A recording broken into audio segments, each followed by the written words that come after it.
All right, welcome back to Boring Reviews. Nick here. Gabe, the Night Watchman.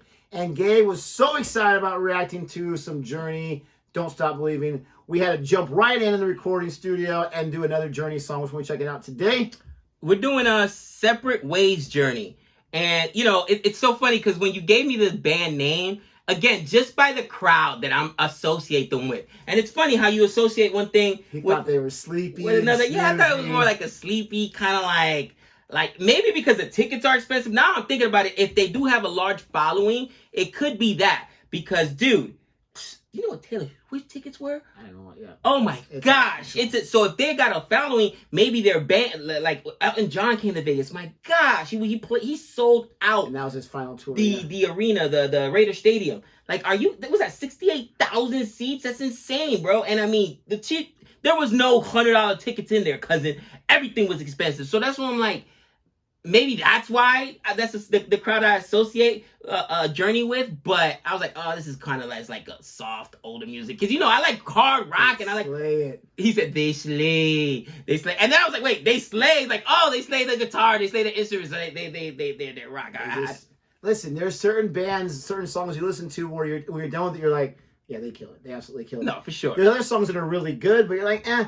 But especially, I love this one, especially for the instrumental part. It has obviously lyrics to it, but just the music to it is so 80s, but it's done in such a great way. Let me ask you a question, and somebody's gonna kill me in the comments. I already see this coming, but I don't really care. Okay, why aren't they more pop culture relevant? And what I mean by that is, and we made fun of it the other day, but like my daughter goes to performing art school, right? Her school has kids that are in dance like she is. Then they got kids that are in band, kids that play, guitar, and a lot of the rock kids or the musical kids, they're rocking around with the Metallica shirts. Now, again, Metallica's also made a big comeback. I wouldn't say big, but it's more relevant now because of Stranger Things. But Slipknot, that's an older band as well. There's a lot of those Slipknot t-shirts. There's what's that other band that I always see the kids wearing the shirts? Let me tell you right now while you're thinking. You can't judge anything based off what teenagers are wearing, because you know that they are the biggest follow the trend type of demographic out there. Right. So if certain, like Pantera was always a shirt people wore, and even though Pantera had its time as far as a hard rock group, they were never like at Metallica's level, but everyone owned a Pantera shirt because it was just cool to do that. Everyone wore a Nirvana shirt. And yes, they're a big band, but you've read the comics. People are putting like in their top 30s, top 50s. Yeah, no. Look, I'm even embarrassed. My wife told me the other day, like, we haven't listened to Nirvana in like forever now. You can't base it off the attire. You can only base it off the music. So we're going to listen to this one, and you're going to tell me right now, yes, they should be wearing it, because these guys are huge. And of course, you never really listened to this band, right, so from your world not being affected doesn't mean that they're not a huge band. Right? No. And again, the only reason I was thinking about it is because just that song was so relevant. And the minute I heard it, first of all, I love the song. It's super catchy, like you said. Tons of movies, was in The Sopranos. After listening to the full song, I loved it. Plus, the guy can actually sing. He has such a great voice. I'm like, man, these guys should be held up there where you're Aerosmith. That's another t-shirt you see all the kids walking around with, the Aerosmith shirts or whatever. And I'm just like, why isn't it more relevant? And when I say pop culture is, I'm sorry, you've got to keep those bands alive and keep them relevant. You do need that younger demographic listening to them. For this song specifically, I want you to play it for your daughter. I want her to tell you that she never heard it before, because she will. There's actually a darker cover of this in the recent Stranger Things season, but there's other covers of it. But this song started it all. This song is fantastic. We'll look at Separate Ways. If you like our reaction away, please don't forget to like and subscribe.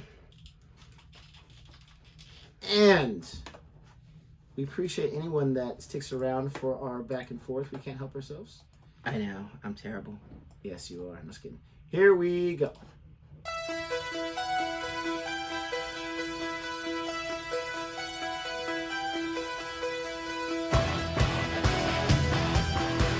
Oh, I love that. Look at these graphics are.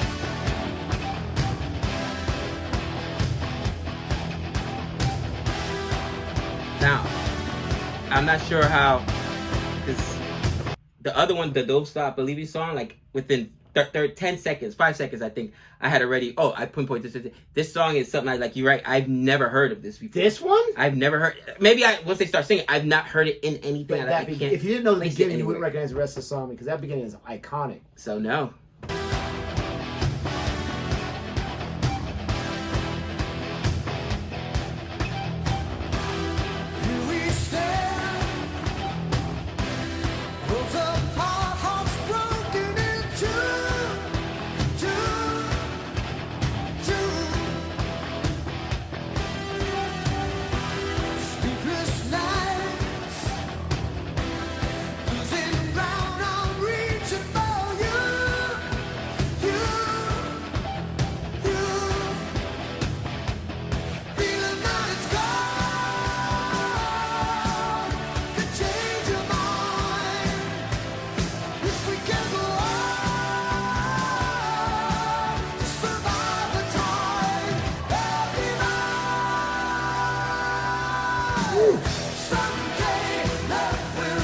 His voice is so clean, man, so rich.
They slay, they slay.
It's an editing. I can't wait. It's an editing. Woo! Into submission. I'm gonna tell you the funny thing. I wait for that guitar solo. 99.9. You know, I love that guitar, bro. I probably could have done without the guitar solo. Woo. Because wow, he's a new man. you know, I complain about the DJ clues. And for those of you who don't know that reference, there's a old DJ called DJ Clue that used to talk over like the lyrics all the time and talk over the beat. And they're like, "Shut up, Clue!" Like, cause you Clue. It's like at that point when he was, harmonizing and still singing over the guitars or whatever, it meshed so well. You know what I mean? Like, dude, I love this dude's voice. You know what I mean? Like, holy cow! I was like, wait, when the solo was there, it was good, but I was like, man, I just need some more of that. Him hitting those highs. Steve Perry. Bro, he's got a clean, I don't know how to say, just a very rich, a very clean voice. You know what I mean? He's not straining it. It sounds like it feels like he's hitting those notes easily. And I mean, dude, that's a tough talent. And like I said, normally I listen to rock because I'm more into, and of course I love the guitar stuff. I love the axe grinding. Is that, I'm gonna even use the wrong term. When they, crushing the guitars or whatever. Yeah. But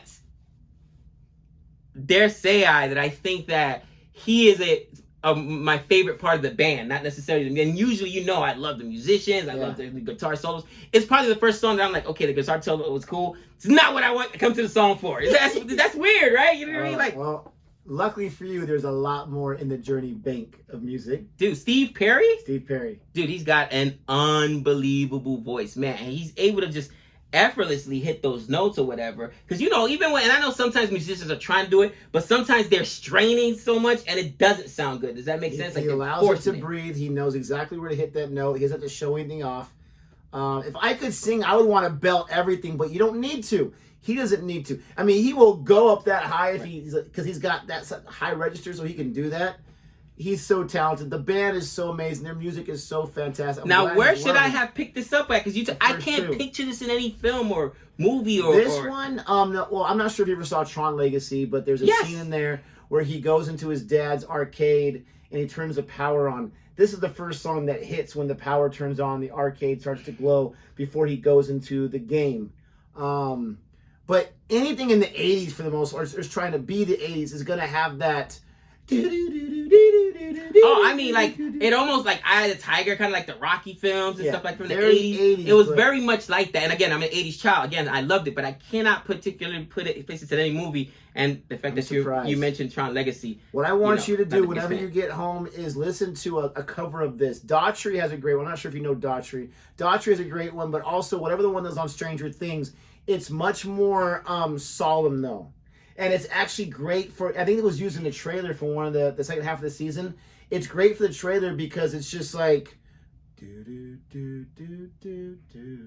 like impending doom is coming. Right.